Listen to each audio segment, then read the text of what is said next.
वंदे मातरम साथियों, आज का ये इम्पोर्टेंट वीडियो राजस्थान सरकार के अल्पसंख्यक मामलात विभाग में जो भी कंप्यूटर अनुदेशक कार्यरत है, कंप्यूटर शिक्षा सहयोगी कार्यरत है, उनके संबंध में महत्वपूर्ण जानकारी है। एक अधिसूचना जारी की गई है राजस्थान सरकार शासन सचिव कार्यालय अल्पसंख्यक मामलात और वक्फ विभाग की तरफ से, जिसमें 20/7/2023 यानी ये कल ही विज्ञप्ति जारी की गई, अधिसूचना जारी की गई है और जिसका विषय है विभाग में कार्यरत कंप्यूटर मदरसा पैरा टीचर्स को Rajasthan contractual hiring to civil post rules 2022 के अंतर्गत लाए जाने के संबंध में। यानी जैसे जो भी मदरसा में कंप्यूटर पैरा टीचर्स के रूप में कार्यरत है, उनको Rajasthan contractual hiring to civil post rules जो भी नई स्कीम शुरू की है राज्य सरकार की तरफ से, जिसमें जो भी पंचायत सहायक वगैरह इनको भी लिया गया है, तो इनको भी मदरसा पैरा टीचर्स को भी इस स्कीम में शामिल किया गया।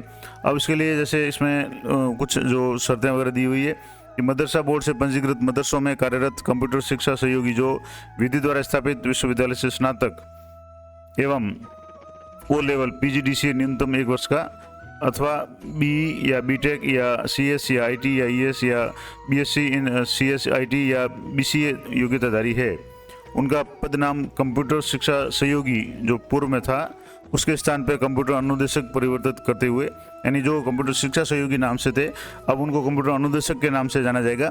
और इनका जो मानदेय है प्रतिमाह 10,400 प्रतिमाह के स्थान पे राशि 13,150 रुपये प्रतिमाह पारिश्रमिक निर्धारित किए जाने की वित्त विभाग की सहमति के अनुसरण में स्वीकृति यात्रा द्वारा प्रदान की जाती है। यानी अब इनका मानदेय है वो 10,400 की बजाय 13,150 होगा। नाम इनका है वो कंप्यूटर शिक्षा सहयोगी के स्थान पे कंप्यूटर अनुदेशक होगा। और वर्तमान में कार्यरत कंप्यूटर शिक्षा सहयोगी यदि उक्त योग्यता नहीं रखते हैं तो ऐसे कंप्यूटर शिक्षकों को पूर्वतः पदनाम कंप्यूटर शिक्षा सहयोगी और पारिश्रमिक 10,400 रुपये यथावत रहेगा। यानी अगर आपकी योग्यता पूरी नहीं है, जैसे कि पंचायत सहायकों वगैरह के मामले में BEd या STC का जो क्राइटेरिया रखा गया था, उनमें जो BEd या STC थे उनको जो भी है वो बेनिफिट दिया गया था। तो इस तरीके से इसमें भी जो शर्तें जिन पे ये लागू होती है वो रहेंगे या उनको फ़ायदा मिलेगा।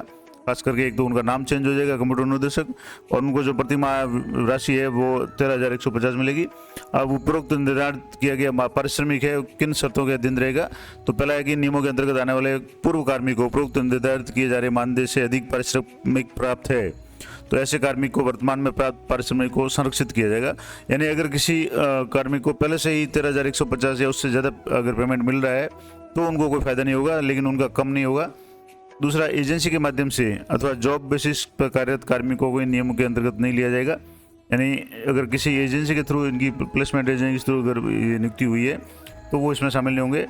तीसरा, एक Rajasthan contractual hiring to civil post rules 2022 के नियम 3 के प्रावधान के अनुसार कार्यरत कार्मिकों के को पद के लिए निर्धारित योग्यता और अनुभव की शर्त पूरी करने पर ही नियमों के अंतर्गत उक्त पारिश्रमिक देय होगा। यानी इसमें जो भी शर्तें हैं, जैसे खास करके शैक्षिक योग्यता की जो शर्तें हैं कि इनके पास में जो डिप्लोमा है वो डिग्री वगैरह होनी चाहिए, और ऐसे कंप्यूटर अनुदेशक जो विधि द्वारा स्थापित विश्वविद्यालय से स्नातक, ये कौन कौन सी शैक्षिक योग्यता इसमें है, स्नातक जिसमें A लेवल PGDCA न्यूनतम 1 साल का अथवा BE या BTech या CS या IT या ES या BSc इन CS या IT अथवा BCA योग्यताधारी नहीं है, उन्हें पूर्व में निर्धारित पारिश्रमिक यानी जो 10,400 वही देय होगा। और Rajasthan contractual hiring to civil rules 2022 के अंतर्गत विश्वविद्यालय से स्नातक या A लेवल PGDCA न्यूनतम 1 वर्ष या BE BTech CS IT या ES जो भी योग्यताधारी है को कंप्यूटर अनुदेशक, जिसको कंप्यूटर शिक्षा सहयोगी पहले कहा जाता था, कि को निम्नानुसार सेवा अवधि पूर्ण करने पर उच्चतर पारिश्रमिक और पदनाम दिया जाएगा। यानी जो योग्यताधारी है उनको अभी तो जैसे जो भी है इनका 13,150 मिलेगा, लेकिन कुछ सालों के बाद में इनका जो है पारिश्रमिक भी चेंज होगा। क्या चेंज होगा, तो जैसे अभी नाम जो कंप्यूटर अनुदेशक के रूप में जो योग्यताधारी है वो हो जाएंगे, उनकी संविदा सेवा 9 साल की जब सर्विस पूरी हो जाएगी तब उनको निर्धारित संविदा अवधि पूर्ण करने पर उनका पद नाम है कंप्यूटर अनुदेशक ग्रेड 2 हो जाएगा। और इनका जो पारिश्रमिक है वो अभी जैसे 13,150 की जगह इसमें 23,100 हो जाएगा। और 9 वर्ष में प्राप्त मानदेय में 2 वार्षिक वृद्धि जोड़कर निर्धारित की जाएगी। इसके अलावा कंप्यूटर अनुदेशक जिनकी सेवा 18 साल की हो जाएगी, उनके लिए कंप्यूटर अनुदेशक ग्रेड 1 है, उनका नाम चेंज हो जाएगा 18 साल की सेवा के बाद में, और इनको पारिश्रमिक 40,300 रुपये दिया जाएगा। और 18 वर्ष में प्राप्त जो भी मानदेय है उसमें 2 वार्षिक वृद्धि जोड़ करके निर्धारित किया जाएगा।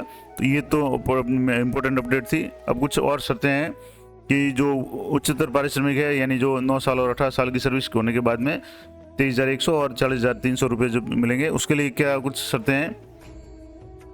जिन संविदा कार्मिकों का पूर्व का पारिश्रमिक संरक्षित किया गया है, यानी पहले से ही अगर उनको जो अभी वर्तमान में मिला उससे ज़्यादा मिल रहा है, उन कार्मिकों की नियमों के अंतर्गत 9 और 18 साल की सेवा पूरी होने पर यदि प्राप्त पारिश्रमिक उपरोक्त निर्धारित मानदेय से अधिक होगा तो ऐसे कार्मिकों को उन्हें प्राप्त मानदेय में 2 वार्षिक वृद्धियाँ जोड़कर पारिश्रमिक निर्धारित किया जाएगा। और जिन कार्मिकों का पूर्व में प्राप्त पारिश्रमिक संरक्षित किया गया है, उनकी 9-18 वर्ष की सेवा की गणना इन नियमों के अंतर्गत आने वाले दिनांक से की जाएगी। अर्थात पूर्व में की गई संविदा सेवा 9 या 18 साल वर्ष की गणना में शामिल नहीं की जाएगी, यानी उनकी सेवा नहीं मानी जाएगी, लेकिन उनको मानदेय है वो कम नहीं दिया जाएगा। और ये जो भी स्वीकृति है वो वित्त विभाग की ID संख्या 6/7/2023 की प्रदत्त सहमति के अनुसरण में जारी की जाती है। ये शासन सचिव अल्पसंख्यक मामलात और वक्फ विभाग जयपुर की तरफ से महत्वपूर्ण अपडेट है। तो ये पूरी जानकारी थी। आशा करता हूँ यह जानकारी आपके लिए उपयोगी रहेगी। इसी तरह की अपडेटेड जानकारी के लिए चैनल पर बने रहें। और ये पूरी PDF अगर आप देखना चाहते हैं, प्राप्त करना चाहते हैं, तो मेरे टेलीग्राम चैनल पे मैं आपको उपलब्ध करा दूंगा, जिसका लिंक प्रत्येक वीडियो के डिस्क्रिप्शन में दिया हुआ है।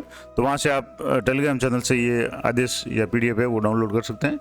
तो मिलते हैं नेक्स्ट वीडियो में, तब तक जय हिंद, जय भारत।